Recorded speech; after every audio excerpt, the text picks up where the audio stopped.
Ce soir, nous vivons une période extraordinaire au sens littéral du terme. Cette pandémie doit nous faire réfléchir sur l'état du monde. À Entraigues, nous nous sommes donnés à fond parce que face aux risques et avons fait appel à ce qu'il y a de meilleur chez nos concitoyens pour faire face au coronavirus, pour être attentifs aux plus faibles, pour fournir par 2 fois des masques à tous nos concitoyens. Cette mobilisation citoyenne fut exceptionnelle. Elle a fait chaud au cœur et donne confiance en l'avenir. D'autres actions ont été menées, que ce soit pour le suivi des personnes isolées, l'aide à la livraison des médicaments par des bénévoles et la police municipale. De même, les photocopies et portages aux familles des devoirs des enfants, le soutien au commerce. Je remercie tous ces bénévoles et ce magnifique courant de solidarité qui rend fier d'être Entraiguois. Le Grand Avignon a mis en place un plan de soutien conséquent aux entreprises PME et TPE de 500 000 €. Pour le soutien au commerce, j'ai proposé au conseil municipal qu'il a voté un plan d'action de 50 000 € pour que les familles puissent acheter à Entraigues. En effet, le meilleur soutien aux commerçants à l'économie de notre ville est que les Entraiguois achètent et consomment à Entraigues.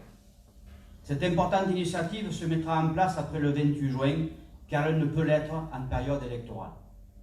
Nous avons énormément travaillé pour que les reprises scolaires du 12 mai puis celles du 22 juin se déroulent dans des conditions maximales de sécurité. Le personnel enseignant, nos agents municipaux ont été au niveau des attentes. Je les en remercie. La crise sanitaire et la pandémie nous interrogent sur les délocalisations de nos industries dans des pays à bas coût, faisant souvent travailler les salariés dans des conditions indignes. Au lieu d'affronter une révolution technologique compatible avec l'environnement, elles ont continué à polluer. Ces industries doivent se réimplanter en France. Nous devons produire français. L'industrie doit former aux métiers d'avenir. La technologie d'aujourd'hui permet de respecter l'environnement. De ce point de vue, nous avons eu raison de soutenir la démarche territoire d'industrie préconisée par le gouvernement pour notre agglomération. La zone d'activité du plan à Entraigues s'inscrit dans la démarche naturalité prônée par la région sud qui permettra de développer de l'industrie agroalimentaire. Cela représente un formidable débouché pour l'agriculture. La crise sanitaire montre combien il faut des services publics forts aux côtés d'acteurs privés. Depuis des années, les services publics sont mis à mal dans notre pays. C'est le cas par exemple pour la Poste. Nous nous battons à Entraigues pour son maintien. C'est le cas également pour les hôpitaux. Nous agissons en permanence. Nous agissons en permanence.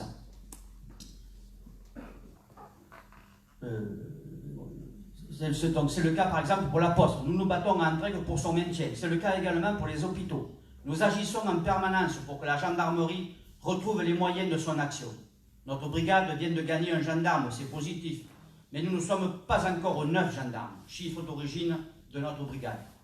Notre programme municipal fait des services publics de la commune un point fort. Les communes sont en soi des services publics qui développent des politiques de solidarité, comme la restauration publique, les crèches. Au Grand Avignon, nous avons pris position pour la gestion publique de l'eau, qui est indispensable pour fixer les orientations en la matière.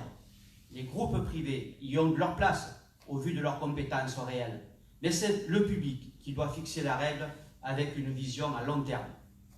Nous avons modernisé nos services communaux, développé le numérique. Ils sont compétitifs, mais il faut garder le contact humain, être attentif aux situations de chacun, comme le font de mieux en mieux nos services. Porter des valeurs, solidarité, disponibilité, écoute. Je dis aux services municipaux qu'ils doivent bien intégrer cet objectif. Soyez facilitateurs. Nous avons raison de défendre les communes qui sont de plus en plus menacées par des lois que votent les députés. Quand il y a des problèmes, on fait appel aux maires. Mais tous les textes vont dans le sens de la mise en cause des communes que l'on veut torpiller.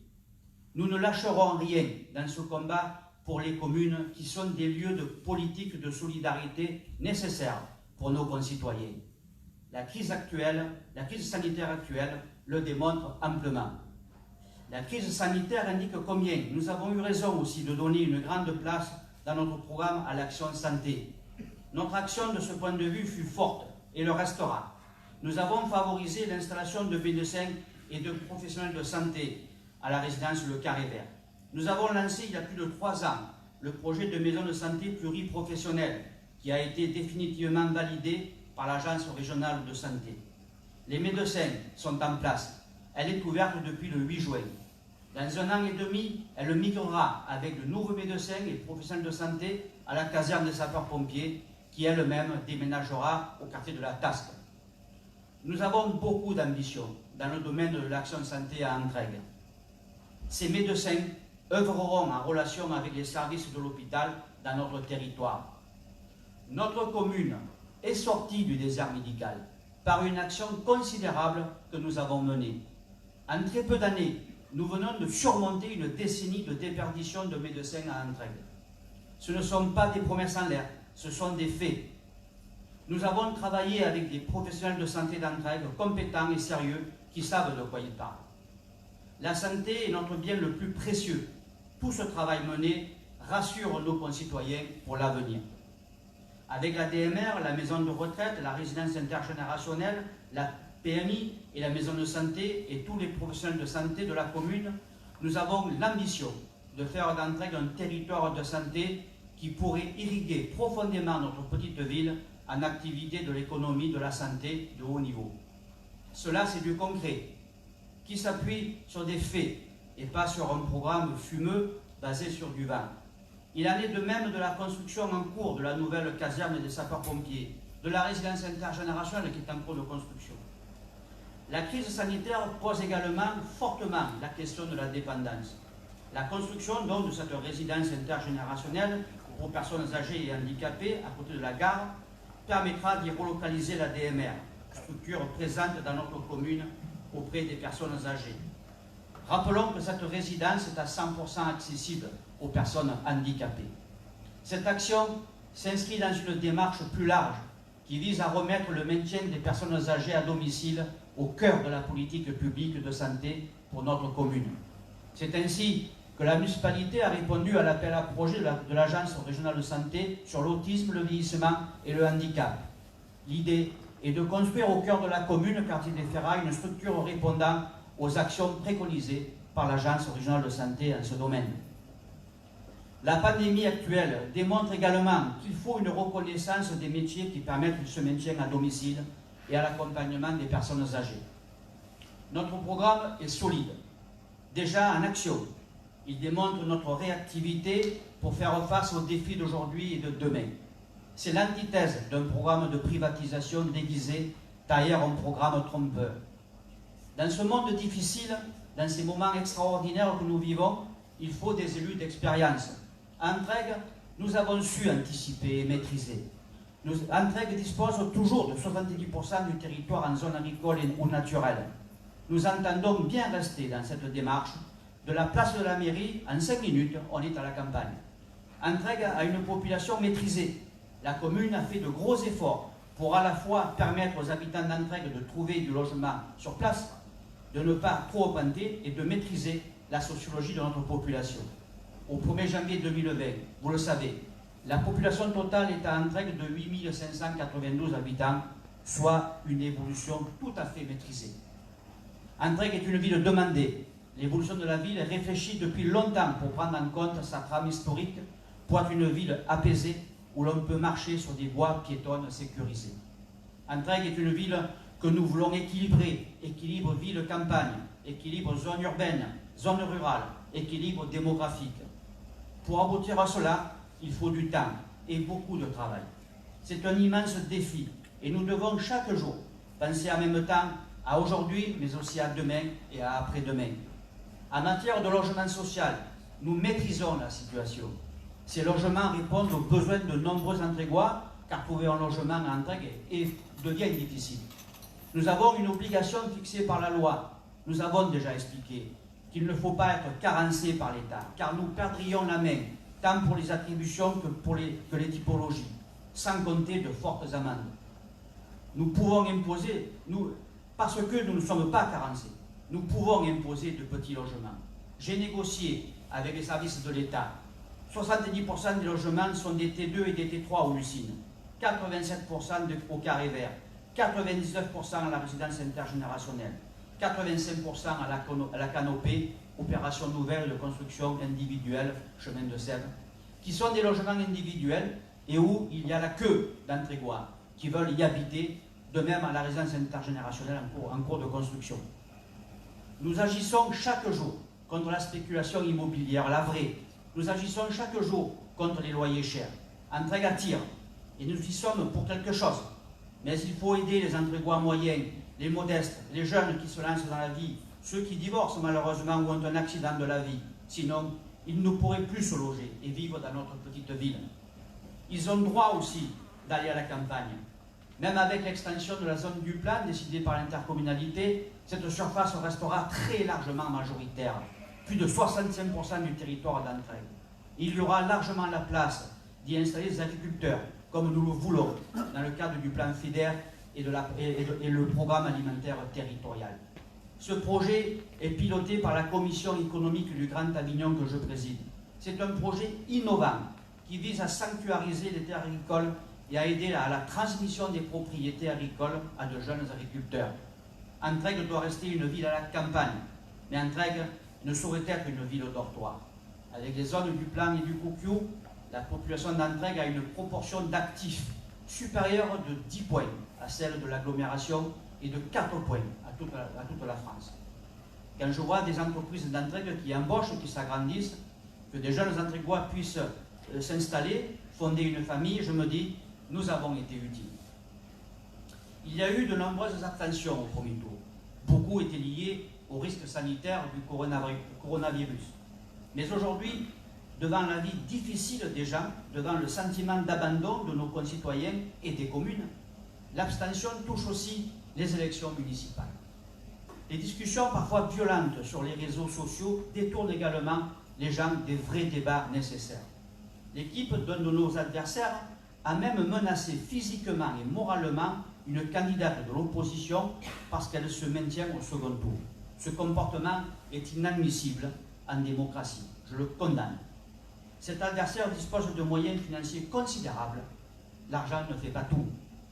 Je l'ai dit, la gestion et l'action municipale, cela devient de plus en plus compliqué. Il faut de l'expérience. Nous l'avons l'expérience avec les élus sortants et l'aurons rapidement avec de nouveaux candidats de notre liste qui sont pour certains architectes, techniciens en bâtiment, chefs d'entreprise, médecins spécialistes, ingénieurs, avocats, juristes, enseignants. Ils sont prêts à assumer les responsabilités d'élus. Parlons programme. Le programme d'un de nos adversaires vient d'être ripolliné par un chargé en communication avec copiage d'une partie d'une autre, publié une nouvelle fois dans une luxueuse brochure. Mais sur le fond, les arguments sont toujours aussi dangereux pour Entraigues. J'y reviendrai. Il est le candidat d'un parti politique extérieur dont il sera la marionnette. Notre parti à nous, c'est Entraigues. Aucun des candidats de la liste pour Entraigues, avec passion, n'a de plan de carrière, de trajectoire politique à programmer. Nous défendons Entraigues partout où nous le pourrons, par exemple à l'intercommunalité, pour laquelle le vote de dimanche se rajoute à l'élection municipale. À écouter l'autre liste qui a été éliminée au second tour et qu'il pilotait, la municipalité a fait pique-prendre, selon eux. Elle aurait endetté la commune. Cet adversaire vient d'indiquer hier dans une vidéo que la commune a souscrit un emprunt de 400 000 € pour 2022. Toutes les communes font des emprunts. Cet emprunt a été prévu dans le budget 2020, en février dernier. Il s'agit d'aménager une maison dont nous sommes propriétaires en centre-ville pour louer à des personnes âgées. L'emprunt sera couvert par des loyers, coûte zéro pour la commune. Nous l'avons dit, la dette de notre commune, qui est à 100% en taux fixe, est en réalité à 833 € par habitant, comme Bedaine et moins que Moria. Cela a été démontré en séance du conseil municipal par notre cabinet conseil indépendant. Le rapport présenté au conseil municipal, élaboré par le cabinet expert Finance Active, est disponible pour ceux qui le veulent.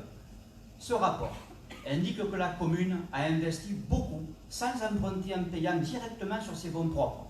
Dans son rapport pluriannuel, le cabinet Finance Active indique que la commune se désendette de plus de 4,7 millions d'euros de 2016 à 2022.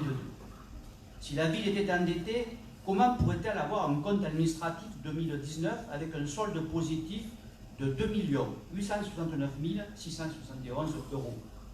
Cette somme se reporte sur le budget 2020, permettant d'investir encore sans hausse des taux d'imposition ni appel à l'emprunt. Le budget 2020 a été voté en février dernier avec encore 0% d'augmentation des taux d'imposition.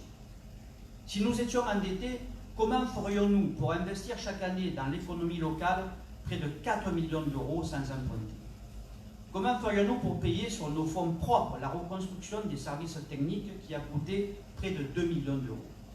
Sans hausse des taux d'imposition locaux depuis 13 ans, sans hausse du ticket de cantine depuis 10 ans. Parlons encore programme. Un adversaire veut construire un centre aéré avec l'attribution de compensation du Grand Avignon, qui est la recette de l'ancienne taxe professionnelle de notre commune. C'est une recette de fonctionnement. Lui, il veut s'en servir en investissement, comme si c'était une recette nouvelle que nous négligerions. Nous la percevons pourtant depuis 2010, depuis 10 ans. Il emploie des mots compliqués que personne ne connaît, comme ce fameux fonds de compensation du Grand Avignon. Il mise sur la méconnaissance et entend bien ne pas expliquer quoi que ce soit. Se cache en réalité derrière tout cela une autre conception de la commune qui sera ouverte à des groupes privés dans le cadre d'un business plan. Une recette de fonctionnement sert à payer des dépenses de fonctionnement, salaire, restauration scolaire, subventions, etc. S'il s'en sert pour autre chose, il faudra la remplacer. C'est le b.a.-ba. Et ce n'est pas un peu. Ce fameux fonds de compensation du Grand Avignon, c'est une recette de 1,7 million d'euros chaque année. Quelles autres recettes pour compenser? Il y a les impôts, il y a la suppression des dépenses. Il parle même de faire des économies en supprimant les frais de mission, les frais de représentation. Mais il n'y en a pas de frais de mission et de représentation. C'est égal à zéro. Rien n'a jamais été engagé sur ce type de dépenses en vrai. Cela est expliqué chaque année par 2 fois en conseil municipal dans 2 diaporamas très pédagogiques lors du débat d'orientation budgétaire et lors du vote du budget. Ceux qui veulent les chiffres, nous pouvons le leur fournir. Utiliser 1,7 million d'euros de fonctionnement à faire de l'investissement, cela veut dire clairement supprimer les primes du personnel municipal, tripler le prix du ticket de cantine, augmenter considérablement l'impôt foncier et privatiser une crèche. Voilà ce que ça veut dire. Il veut également compenser l'utilisation de cette recette par des loyers de nouveaux logements construits sur ces équipements publics, sur le toit du fameux centre aéré. Il veut également transformer la MJC en appartement. Il veut multiplier les constructions. Cela veut dire une explosion d'habitants en peu de temps. Les écoles, crèches seraient submergées et les charges exploseraient. Et quand il dit que sur l'impôt foncier, le maire se défausse sur le Grand Avignon en n'augmentant pas la part communale, mais en laissant augmenter le Grand Avignon, c'est un charabia qui ne veut rien dire. Ce n'est pas digne d'un candidat à une charge élective que de penser les gens ne vont pas comprendre ce que c'est, ils vont me croire. C'est comme pour la cuisine centrale, doubler la fabrication des repas pour vendre des plateaux repas et faire un gain de 200 000 euros par an. Le prix du ticket coûte à Entregue 2,45 € pour les familles. Le vrai prix de revient est de 6 €. Plus on produit des repas, plus le budget municipal paye la différence. Pour réaliser un gain de 200 000 euros, comme le veut cet adversaire et vendre au privé, il sera contraint de vendre les 1300 repas au prix du marché. Le prix du ticket triplera donc pour les enfants. Et pour sa piscine privée, où il veut que les enfants apprennent à nager, les piscines privées ne sont pas agréées pour recevoir des enfants pour des raisons de sécurité. Le reste est à l'avenant. Location du centre aéré pour des séminaires privés lorsqu'il n'est pas occupé.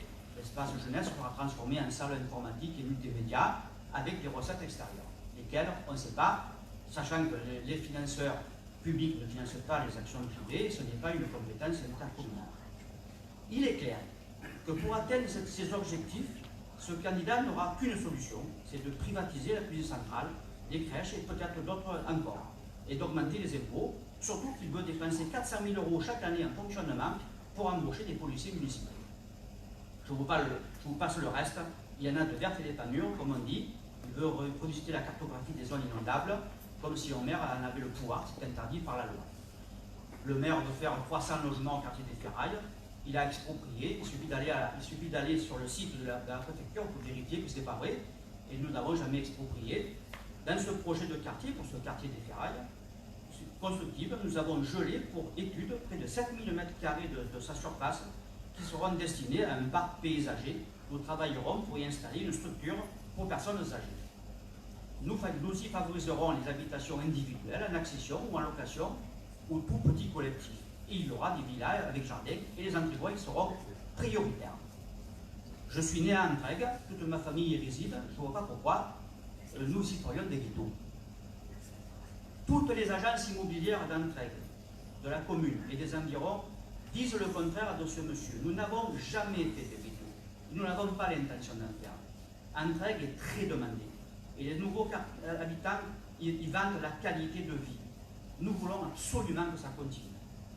Depuis des années, nous faisons tout pour ne pas augmenter trop fortement la population. Ce n'est pas pour d'un coup faire l'inverse. Nos résultats sont la preuve de ce que nous voulons faire. Entraiguoises, Entraiguois, réfléchissez. Les gens qui ont investi dans une maison, investissement de leur vie, doivent bien réfléchir. Entraigues a su conserver sa qualité de vie, je l'ai dit. Cette qualité de vie a de la valeur qu'ils retrouvent dans le prix de leur maison, par exemple. Qu'ils imaginent 5 minutes ce que serait la valeur de leur habitation avec le programme dévastateur de cet adversaire. Réfléchissez bien. Nous avons un programme sérieux pour l'avenir d'Entraigues. Les Entraiguois sont aptes à juger. Nos capacités financières nous permettent d'affirmer que nous ferons ce que nous disons. Notre programme est chiffré à partir d'une analyse pluriannuelle et d'une capacité d'investissement non pas basée sur des spéculations mais sur des faits. La chute d'emprunt, les recettes attendues de nouvelles entreprises par la taxe d'aménagement, les recettes d'investissement permettront d'investir. C'est pour cela que nous envisageons sereinement de construire une nouvelle école au quartier de la Tasse, juste à côté de la caserne des sapeurs-pompiers, de piétoniser toutes les voies de la commune. Les études sont engagées et les travaux programmés, dès cet été d'ailleurs, pour les avenues Victor Hugo et Fosson-Born. Suivront avenue de la Lonne, chemin de Sèvres, avenue du 11 novembre. Nous rénoverons de nombreuses routes, dont la deuxième tranche du boulevard Saint-Roch. Engagerons un programme important lié à la santé et à bien vieillir à Entraigues. Nous agrandirons l'espace jeunesse, aménagerons l'ancienne caserne des sapeurs-pompiers et financerons la nouvelle. Renforcerons l'action environnementale et rénoverons totalement le parc Mandela.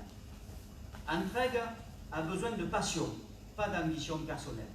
Nous avons fait près de 150 visites de quartier et avons élaboré plusieurs projets en relation avec les Entraiguois. Il est le fruit des discussions avec vous, ce programme. Nous réfléchirons à la mise en place d'un projet participatif avec une enveloppe annuelle dédiée. Mesdames et messieurs, l'enjeu de dimanche est considérable. Les forces obscures tentent depuis des années de faire une OPA sur Entraigues. L'emplacement de cette ville est stratégique et attire les convoitises. Nous croyons à ce que nous faisons. Je l'ai dit, nous n'avons aucune autre ambition que maintenir l'âme de notre petite commune. Nous avons cette foi à Entraigues. Cette foi, c'est celle de tous ces gens qui ont construit cette ville de leurs mains et de leurs intelligences, qui ont construit une ville bien singulière, un peu rebelle, certes, mais respectueuse et dans le dialogue permanent. Nous avons foi dans l'avenir des communes. À l'intercommunalité, nous nous battons pour les communes car nous y sentons le pouls de la nôtre et celle de nos concitoyens. Cette force nous pousse, nous anime. Dimanche, après-demain, donnez les moyens à Entraigues de parler haut et fort. Donnez-nous les moyens de parler pour vous et avec vous. Nous voulons plus que tout moderniser notre ville, mais garder son esprit de village. Être un village qui garde un esprit rebelle. Nous voulons garder son identité, porter la voix d'Entraigues dans toute l'agglomération. Face aux contraintes de toutes parts, nous voulons qu'Entraigues reste Entraigues. Dimanche 28 juin, donnez-nous la force de notre village. Notre liste, largement rajeunie et forte dans sa tête, en a la passion. Après-demain, dimanche 28 juin, votez pour vous, votez pour Entraigues votez et faites voter pour Anne Craig avec passion. Merci.